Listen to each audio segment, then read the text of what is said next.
Et salut, nous voilà pour une nouvelle vidéo. Donc bon, déjà je tiens à préciser, on est plus de 1000, ça y est. Je veux qu'il gratte. On est... Et le nez aussi. On est plus de 1000 abonnés maintenant sur ma chaîne et ça fait vraiment trop plaisir quoi. Surtout en plus je sais même pas ce qui me fait le plus plaisir, si c'est le nombre d'abonnés ou vraiment tous les retours que j'ai sur ma chaîne. C'est vraiment... Et putain, c'est que du bonheur. Voilà, il n'y a pas d'autre mot, vraiment, je vous remercie. Vous êtes toujours en train de me remercier, mais c'est moi qui vous remercie de l'intérêt que vous portez à ma petite chaîne YouTube. Et vraiment, je sais jamais comment vous remercier, quoi. Donc là, aujourd'hui, c'est une vidéo où je vais faire des tests sur des tapis chauffants, vous montrer un peu comment ça fonctionne, comment on peut le placer dans un terrarium, le wattage que j'utilise, ma façon de le fixer.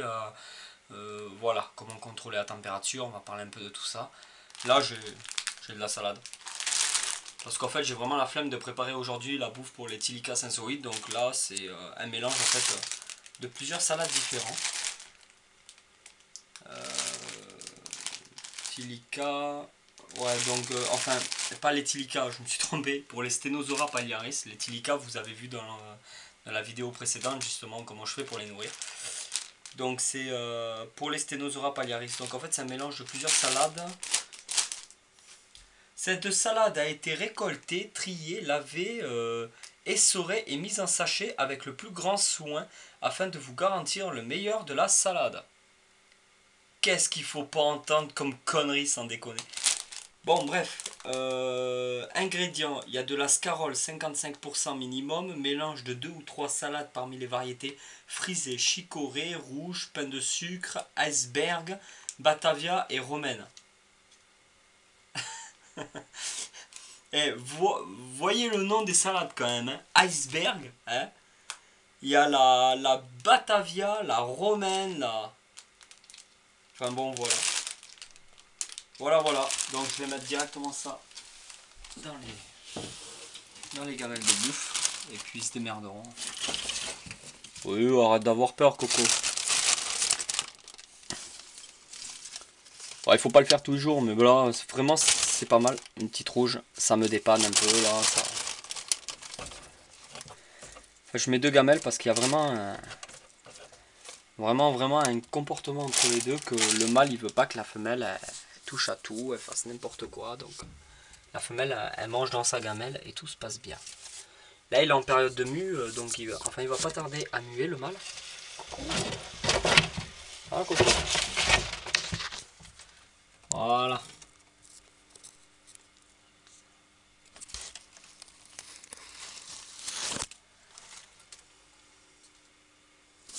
Voilà pour ça. Je vais profiter de la vidéo pour mettre un peu de salade, ils seront contents. Moi personnellement, le style de tapis Zomed ne m'intéresse pas parce que le côté adhérent ne m'avantage pas. Étant donné que je scotche mes tapis avec du scotch aluminium, je peux quand même scotcher mon tapis où je veux. Ils sont plus lourds, ils sont plus petits en étant aussi puissants. Donc celui-là c'est du 24 watts. Alors c'est du 230 volts 50 Hz 24 watts. Donc en fait le tapis fait 45 cm par 20 cm. Voilà pour ce style de tapis. 45 par 20 cm. Et ce tapis là, donc là on part sur une base de 24 watts. Et ce tapis là c'est du 30 watts. Donc il est 6 watts de plus. Et le tapis, celui-là fait 64,5 par 28 pile poil.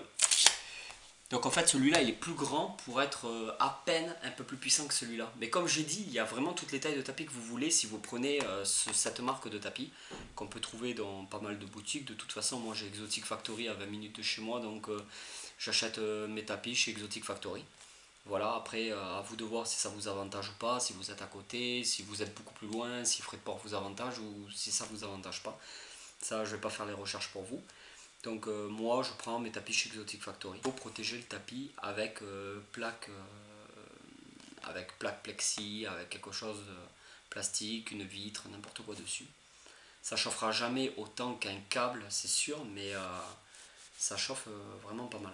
Les tapis sont faits pour avoir une zone très localisée. Une zone chaude d'un terrarium est très localisée. C'est pas fait pour chauffer l'ensemble d'un terrarium, hein, qu'on soit bien d'accord. Si vous voulez chauffer l'ensemble d'un terrarium, avoir une température ambiante d'un certain degré, il faut mettre un cap chauffant qui va chauffer une zone du terrarium et en même temps va chauffer l'air ambiante. Donc en fait, le cap chauffant est beaucoup plus efficace sur des très grandes surfaces ou si vous voulez vraiment chauffer beaucoup plus fort. Les tapis chauffants, c'est pas pour chauffer un terrarium, c'est fait pour faire vraiment un point, j'insiste sur ça, c'est fait pour faire un point localisé à un endroit du terrarium. Moi j'utilise que ça parce que j'ai des terrariums en bois et avec des néons. Et les néons chauffent toujours un minimum. Et comme le bois isole vraiment bien, le néon déjà chauffe pas mal le terrarium. Et en fait le tapis c'est juste pour avoir mon point chaud. Voilà. Que je protège avec des plaques plexiglas de 3-4 mm d'épaisseur à peu près. Ça chauffe toujours autant mais la température de contact est plus faible. Ce qui fait que le reptile, s'il décide de dormir dessus, il y a beaucoup moins de risques. Voilà. Toujours brancher, que ce soit câble chauffant, tapis chauffant, toujours brancher votre source de chaleur sur un thermostat. J'insiste vraiment là-dessus parce que j'en entends parler qui ne le font pas sur Facebook. Je vous conseille vraiment, il faut que je sais que les prix des thermostats sont quand même assez excessifs comparé au prix d'un tapis chauffant ou d'un câble. Le thermostat, c'est vrai que c'est un peu plus cher, mais le thermostat, ça vaut vraiment le coup. D'ailleurs, on va en parler puisque j'ai plusieurs marques de thermostats différents. Donc je vais en profiter pour aussi vous en parler. Dans tous les cas, comme je vous ai dit, si vous passez par des tapis, il faut absolument les protéger. Je le faisais pas, j'ai pas eu de problème, mais j'ai décidé de le faire parce que voilà, tout le monde a le droit de changer d'avis. Il n'y a que les cons qui ne changent pas d'avis. Mais même, de toute façon, il faut protéger vos tapis, je vous le conseille. Ouais, bah, je vais les laisser chauffer, je vais faire les tests. Après, bon là je ne l'ai pas nettoyé, hein, mais du moins j'avais nettoyé celui-là comme j'ai pu pour essayer de le récupérer parce qu'il était franchement dégueulasse.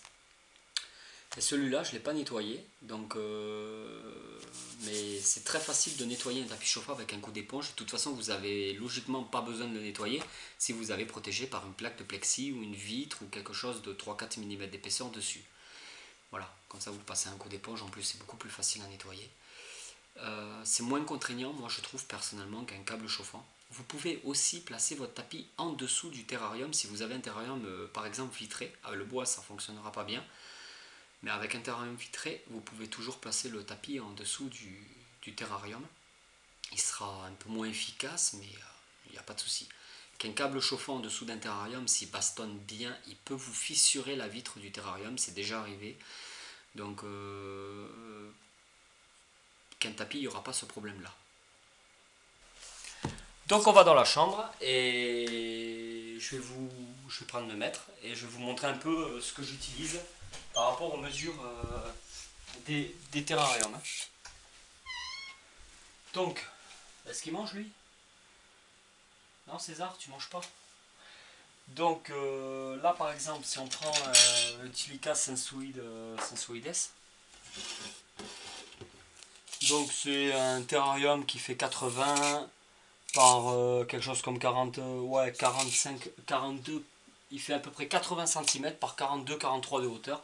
La hauteur ne sert à rien pour ce genre d'espèce. Hein, coucou toi. Ouh, tire la gueule, il a faim. Donc à l'intérieur de ce terrarium, je vais vous montrer un petit peu, à l'intérieur de ce terrarium, j'ai mis donc un néon. Donc le UVB minimum parce que ça, je ne voyais pas l'intérêt d'acheter un néon qui fasse des UVB, donc c'est bien du UVB 2%. Les néons, je crois que c'est du Zomed. Donc après, il y a une ampoule UVB, parce que c'est quand même obligatoire pour Itilica sensoides. Enfin, de toute façon, c'est obligatoire pour énormément d'espèces de tortues, et voire de toute façon toutes les espèces de lézards. Après, il faut voir suivant l'espèce si vous avez besoin de prendre des UVB 5% ou des UVB 10%. Donc en fait là il y a un trou avec une grille, voilà, une grille pour pas que la vaisselle puisse passer. Et là nous avons donc le tapis chauffant. Ah ouais d'accord, c'est une belle merde avec ses griffes, il a réussi à passer. Voilà le tapis chauffant. Donc en fait il y a une plaque, hein. Donc le tapis là ça chauffe vraiment pas mal. Voilà, le tapis chauffant est en dessous d'une plaque en fait en plexi souple. Terrarium sur un plexi souple. Voilà. On va regarder. J'ai mis exactement tous les mêmes tapis pour tous les terrariums parce que ça soit ces terrariums là ou ces terrariums là, c'est les mêmes dimensions. Donc j'ai mis les mêmes tapis. On referme toujours. Un tour de clé, c'est refermé, ça coûte rien. Il y a la sécurité derrière. Là pareil, la grille vissée dans le bois, juste de quoi faire passer le fil. Et par contre j'ai mis du scotch alu pour pas que les serpents se frottent sur le bord de la grille. Et là, attendez, je prends une chaise parce que je suis quelqu'un de tout petit qui a besoin d'une chaise pour monter. Donc ça c'est une plaque de plexi. Hein. Donc en plus c'est facile à nettoyer, vous voyez. Scotch aluminium, du carrelage, du scotch aluminium et la plaque de plexiglas. Il y a quelqu'un là-dedans? Non, ils sont tous les deux dans l'autre cachette. Voilà, donc on voit bien la marque du tapis que j'ai acheté chez Exotic Factory. Donc c'est HP Terra, donc c'est du 50 Hz, 18 watts. Donc ça c'est des tapis de 18 watts. Je vais passer l'appareil photo de compétition pour filmer à ma femme le temps que je vous mesure le tapis. Donc c'est du 18 watts, c'est un tapis qui fait 38 cm par 27 cm. 38 cm par 27 cm. 27 cm, donc c'est du 18 watts HP Terra. Je mets ça dans tous mes terrariums qui font 80 de long. Donc en fait ça fait des tapis qui prennent quand même une bonne surface du terrarium. Hein. Il y a quand même un peu le point chaud, le point froid, bon voilà. C'est vraiment comme je vous ai dit pour avoir un point chaud localisé. Qu'on soit bien d'accord avec ça. Je remets les copeaux dessus. Donc en fait il y a la plaque de plexi qui protège, plus les copeaux. Donc voilà, là je vous ai montré comment j'ai pris un coup de chaud parce qu'il fait chaud là-dedans. Hein. Je vous promets, avoir la tête à l'intérieur d'un terrarium toute la journée. On va sortir à la gueule d'Iti. Donc voilà. Donc c'est vraiment comme je vous ai dit, pour avoir un point chaud localisé, moi je fais partie des gens qui ne jurent que par le tapis chauffant. Voilà. Comme je vous ai dit, j'ai pas que les tapis chauffants, c'est des terrariums en bois. Ne faites pas cette configuration là sur des terrariums vitrés, ça sera pas bon. Parce que terrarium en bois a une bien meilleure isolation que terrarium vitré. Terrarium vitré, peut-être qu'il faudra chauffer avec une lampe, peut-être qu'il faudra chauffer avec un câble chauffant ou un autre tapis d'une autre taille. Moi je vous montre ce que je fais pour des terrariums de 40 cm de haut par 80 de long. Voilà. Après tout est contrôlé par thermostat. Vraiment j'insiste là-dessus. Putain, achetez des thermostats, je sais c'est cher, mais faites-le, il faut le faire. En terrario, on prend des thermostats, on fait pas de la merde. Il faut qu'on puisse contrôler la chaleur quoi. C'est vraiment un point très important, ça se contrôle la chaleur. Voilà. Ensuite, on va parler. Donc là, j'ai un thermostat que j'avais acheté aussi chez Exotic Factory. je suis à 20 minutes, donc en fait, j'achète mon matériel la plupart du temps à Exotic Factory. Donc en fait, c'est un thermostat c'est un thermostat Trixie. Voilà, tout simplement. Ça, c'est chouette. Donc en fait, ça va avec. Il y a le reste de la prise là, voilà. Et en fait, avec ce genre de thermostat, j'en ai qu'un comme ça que je contrôle juste le terrarium des Stenosauria paliaris. C'est un thermostat en fait, c'est super sympa de la part du patron du magasin parce que c'est un thermostat en fait, que je connaissais pas, donc je comptais pas acheter à la base. Et puis en fin de compte, je l'ai acheté et c'est lui qui me l'a réglé dans le magasin, tout ça. En fait, il m'a montré aussi comment le régler. Après, moi j'ai rechangé les températures derrière maintenant que je savais le régler parce qu'en fin de compte, je m'étais trompé sur ce que je lui avais dit sur les températures par rapport à ce que j'avais vraiment besoin. Donc je l'ai réglé et tout, enfin nickel, c'est super. C'est un thermostat en fait qui a une pile à l'intérieur qui fait que s'il y a une coupure de courant, le réglage ne se perd pas.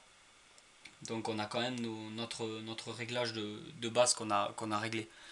Ça veut dire que vous avez une boîte, si dans le magasin spécialisé, le vendeur vous règle votre thermostat comme vous le voulez.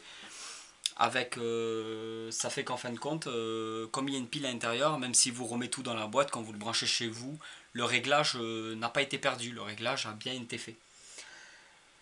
Donc en fait, on peut régler la température jour-nuit, ça c'est vraiment très bien. Chose que je fais pas pour les pitons Regius, ils ont en permanence jour et nuit la même température. Enfin c'est faux parce que la nuit les néons s'éteignent, donc j'ai juste la température par rapport au tapis chauffant. Donc il y a quand même si une différence de température jour-nuit, mais qui n'est pas voulu à la base. Par contre pour les Stenosauras, ils ont vraiment une température jour de nuit de programmer. C'est aussi un thermostat où on peut régler, brancher une lampe et régler l'éclairage à la journée, donc ça fait aussi le rôle d'un transformateur. C'est vraiment pas mal. Et il y a aussi des thermostats Trixie qui règlent au niveau de l'hygrométrie. Donc c'est vraiment, enfin pour moi c'est le meilleur des thermostats, il n'y a pas photo. Voilà. Donc voilà pour le thermostat.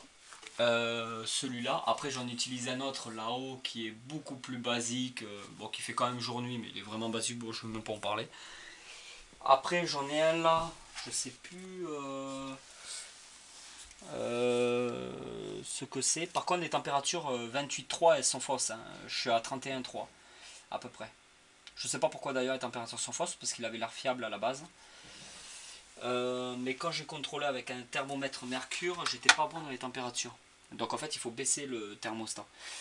Ensuite là je me retrouve, je suis à 4 pattes devant vous, ouais. Avec un thermostat microstat. Non, je dis des conneries, ça c'est un thermostat. Putain, un Zomed. Je sais pas si je vous l'avais montré dans la vidéo de la fabrication d'un rack d'élevage. Voilà. En fait là c'est un Zomed, hein. Voilà, on est bien parti sur un Zomed.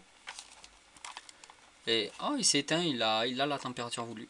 Donc en fait on peut brancher, là vous voyez, donc il y a de quoi mettre deux prises. Donc en fait vous pouvez brancher deux sources de chaleur sur ce thermostat. Donc après vous tournez suivant la température que vous voulez, on le tourne. Par contre c'est pas fiable. C'est un thermostat qui fait son rôle de thermostat, qui est éteint quand on arrive à la bonne température. Mais c'est pas fiable ce Zomed. Bon, c'est des thermostats pas chers, mais c'est pas fiable. Donc en fait, il faut vraiment contrôler vos températures pour pouvoir ensuite, par la suite, régler votre thermostat correctement. Voilà. Après, une fois qu'il est réglé, il n'y a aucun souci. Donc voilà pour ça. Je regarde s'il y a accouplement pour vous montrer. Non, il n'y aura pas d'accouplement. Là pareil, hein, dans l'incubateur, je peux vous montrer. Tant qu'à faire, je vous montre tout. Aujourd'hui je suis chaud là, je suis lancé. Je vous montre tout. Je vous montre aussi qu'il n'y a plus d'eau, quelle honte. Il faut que je mette de l'eau. Je contrôle tous les jours, mais là comme c'est pas des bassines, et ben forcément, je vais mettre de l'eau. Voilà. Ça. Donc forcément il n'y aura pas d'eau dans celui-là. Si, il y a encore un petit peu d'eau. Et c'était la fin. Je vais remettre un peu, mais bon. Normalement il faudrait bien nettoyer les bacs d'eau avant d'en remettre. Pas une obligation, mais bon, c'est toujours plus propre. Voilà. Donc, en fait je vais vous montrer un peu comment ça se passe. On va descendre. C'est quoi là? Là il n'y a rien du tout là. Là il n'y a rien du tout. Donc en fait on a une température, hein, là, le thermostat, regarde, on a une température de 31 là exactement. Voilà, à peu près approximatif 31 degrés au point chaud. Normalement j'arrive autour de 32 à peu près, 31, 32. Donc en fait j'ai mis la sonde au point chaud, hein. Voilà, la sonde au point chaud. Et là en fait j'ai percé ici les bacs. Voilà. Pour pouvoir, je vais vous montrer, avoir, voilà. Donc en fait l'intérieur du rack ça se passe comme ça. Et ici nous avons donc un tapis chauffant. Scotché avec du scotch alu au fond. Après vous voyez directement dans le comment ça se passe dans la fabrication du rack. Voilà.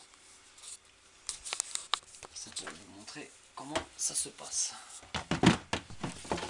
Je vous montrer aussi, j'ai complètement oublié de vous montrer, le chauffage du Stenosauras palliaris. Il est branché sur un thermostat Trixie. Mais le chauffage, c'est un chauffage que vous verrez jamais ailleurs parce qu'il est vraiment personnalisé à la snake reptile. Vous voyez? On ouvre. Là-dedans, il fait chaud aussi. Hein. Là, ça carbure. Voilà, donc en fait, voilà. C'est carrément un coffrage que j'ai fait avec de la tôle perforée. Et en fait, il y a un câble à l'intérieur qui a été siliconé sur le fond tout le long. Voilà. Avec la sonde du thermostat quelque part à 2 cm au-dessus du point chaud. Ce qui permet en fait pour les terrariums arboricoles d'avoir un point chaud sur plusieurs étages par rapport à la hauteur.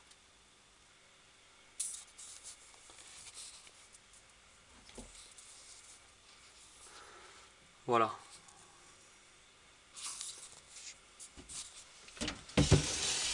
Et là, dans ce terrarium, il y a 2 ampoules UVB 10%, plus un néon de 2%. C'est un terrarium qui carbure. Parce que Stenosora paliaris, c'est par rapport à une zone quand même assez sèche. Donc, déjà, c'est du 10%. Après, je vous l'ai déjà montré aussi dans une vidéo par rapport au thermostat. Bah, je vous remontrerai tant qu'à faire aussi. Aujourd'hui, je ne me sens plus. Aujourd'hui, je suis vraiment chaud. Et je vais me péter la gueule. Ah, il faut pas le faire, ça c'est pas bien ça. C'est vraiment pas bien. J'ai failli me tuer devant vous. Alors, là nous sommes dans le terrarium de ma femelle boa constructeur Imperator Salmon. Voilà. Je suis à la recherche d'un petit malou pour elle l'année prochaine, quand elle aura 3 ans et demi à peu près. Là on voit bien, il y a la sonde du thermostat. Hein. Voilà. Et en bas, il y a le fameux tapis chauffant. Avec un thermostat d'une température de 31,3 à 2 cm du point chaud. Coucou. Ça va? Donc femelle boa constrictor imperator phase salmon, donc c'est tout simplement de l'hypominalistique, voilà, de l'hypominalistique sélectionnée. Donc elle fait actuellement plus de 6 kg que j'ai marqué sur ma page Facebook. Donc en fait elle a pris 1300 grammes en 2 mois, ces 2 derniers mois. Voilà, donc ça y est, elle a dépassé le seuil des 6 kg. Elle fait 6500 grammes je crois, ou... Non, je dis des conneries. 6200 grammes ou 6100 grammes, un truc comme ça. Bon, un peu plus de 6 kg. Voilà. Là pareil, le néon, le tapis, le carrelage, le bac d'eau. Voilà. En dessous du bac d'eau, j'ai mis des journaux. Juste en dessous. Parce que des fois, elle fait couler l'eau en fait. Juste entre le bac d'eau et le carrelage. Elle fait couler un peu d'eau quand elle se baigne, tout ça. Ça va en dessous en fait. Donc en dessous, comme ça, avec... en fait, comme ça absorbe. Hein. Ça évite un peu plus les bactéries, la prolifération de bactéries et de l'humidité en dessous du bac d'eau. Donc ça absorbe un minimum le journal. Quand je change le bac d'eau, je change le journal. Et là, tout le long, c'est de la mousse expansive pour pas qu'elle puisse placer sa tête dans les coins. Donc en fait, je peux toujours... Je vous avais déjà montré ça dans des vidéos, mais comme j'ai des abonnés régulièrement, chaque jour, ils connaissent pas forcément. D'ailleurs, je vous salue à tous les abonnés qui se sont abonnés récemment. Bisous à vous tous, je vous aime. Donc voilà, le bac d'eau, il se retire très très facilement, il n'y a vraiment aucun problème. Et regardez, je fais des vagues. On se croirait à Biarritz. Et on continue. Et on continue. Voilà. Donc le bac d'eau. Enfin, elle est en train de se foutre de ma gueule. Coucou. Elle y connaît rien aux reptiles, il faut la laisser. Donc ça c'est fait. Ensuite, elle est en train de se foutre de ma gueule. Elle fait le sourire. Hein. Je sais faire le raptor moi. J'avais vu ça une fois à la télé. J'ai la fenêtre ouverte.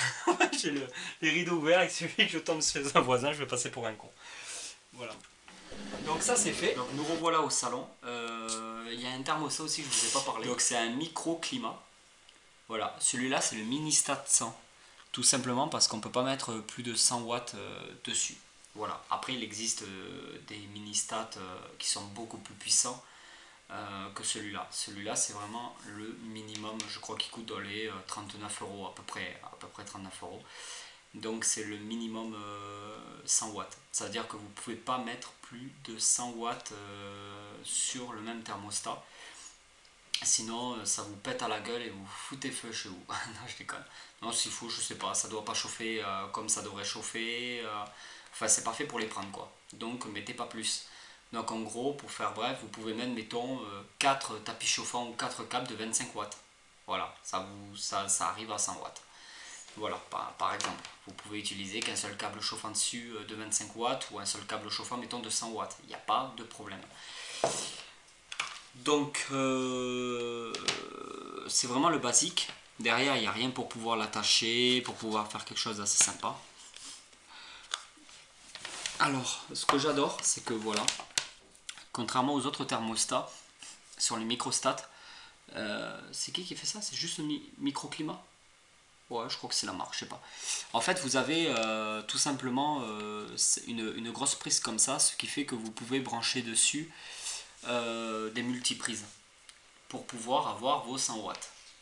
C'est vachement bien ça.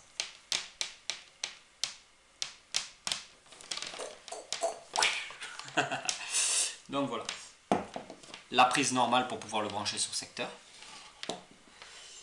La sonde, très important. Toujours la sonde, vous la placez au point chaud. Donc, enfin vous la placez où vous voulez. Moi, je place les sondes à peu près à 2-3 cm du point le plus chaud. Voilà. Parce que vous réglez la température le plus... Sur le thermostat, vous allez régler la température que vous voulez à votre point chaud. Donc il faut mettre la sonde à votre point chaud. Et si la sonde est en contact du tapis ou du câble, ça ira pas. Il faut vraiment quand même qu'il y ait de 3 cm, 4 cm, même 5 cm, c'est pas grave. Voilà, je mets 2-3 cm à côté vraiment de la source de chaleur.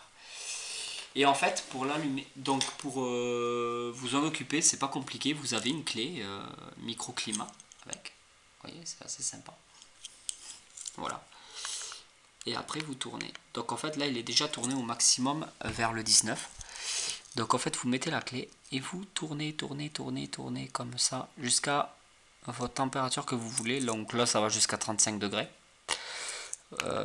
Donc après vous le réglez comme vous voulez, si vous le voulez à 29, 31, 33, 35, 25, vous réglez votre thermostat de la façon que vous voulez, toujours dans le sens des aiguilles d'une montre. Oui, c'est ça, toujours dans le sens des aiguilles d'une montre pour augmenter la chaleur, et dans le sens inverse des aiguilles d'une montre pour diminuer la chaleur. Voilà. Donc en fait, pareil, c'est pas du matériel hyper fiable, c'est pas cher, c'est pas hyper fiable. Donc c'est du matériel que je vous conseille de tester avec, mettons, un thermomètre à mercure que vous mettez pareil, là où se trouve la sonde, vous mettez un thermomètre à mercure. Comme ça, quand le thermomètre a la bonne température, vous réglez en fonction de votre microclimat, comme vous le voulez. Voilà. Si vous perdez la clé, il n'y a pas de souci, hein. C'est un genre de tournevis plat, un petit tournevis. Vous pouvez toujours le faire avec autre chose. Voilà pour le mini-stat que j'aime beaucoup parce que c'est tout simplement en fait, c'est le thermostat que j'utilise pour 4 terrariums de la chambre et c'est le thermostat que j'utilise pour l'incubateur. Je ferai d'autres vidéos de l'incubateur si j'ai la chance, normalement oui, d'avoir des œufs cet été. Je ferai une vidéo pour l'incubateur et je vais vous montrer comment mettre la vermiculite, comment mouiller la vermiculite correctement, comment moi je procède avec les œufs sur la vermiculite, les températures que je mets, l'hygrométrie, comment contrôler votre incubateur pour que tout soit fiable à 100% pour être sûr d'avoir vos œufs qui éclosent. Vous pouvez utiliser de toute façon ce genre d'incubateur pour tout ce qui est œufs de reptiles, hein, que ce soit des lézards, des serpents. Moi je vais utiliser pour des pitons Régus. Voilà. Donc voilà pour cette vidéo sur les tapis chauffants, sur les thermostats. J'espère que c'est une vidéo qui vous a plu. N'oubliez surtout pas, si ce n'est pas déjà fait, de vous abonner à la chaîne. De toute façon, ça va devenir une obligation. Maintenant, quand vous venez voir mes vidéos, il faut appuyer sur ce bouton abonner. Voilà, moi je plaisante. Et donc, ça, c'est bien. Voilà. Je suis vraiment content des retours, ça fait toujours vraiment un grand plaisir. Je commence à faire petit à petit des rencontres avec certains de vous, abonnés, et on passe vraiment de très bons moments.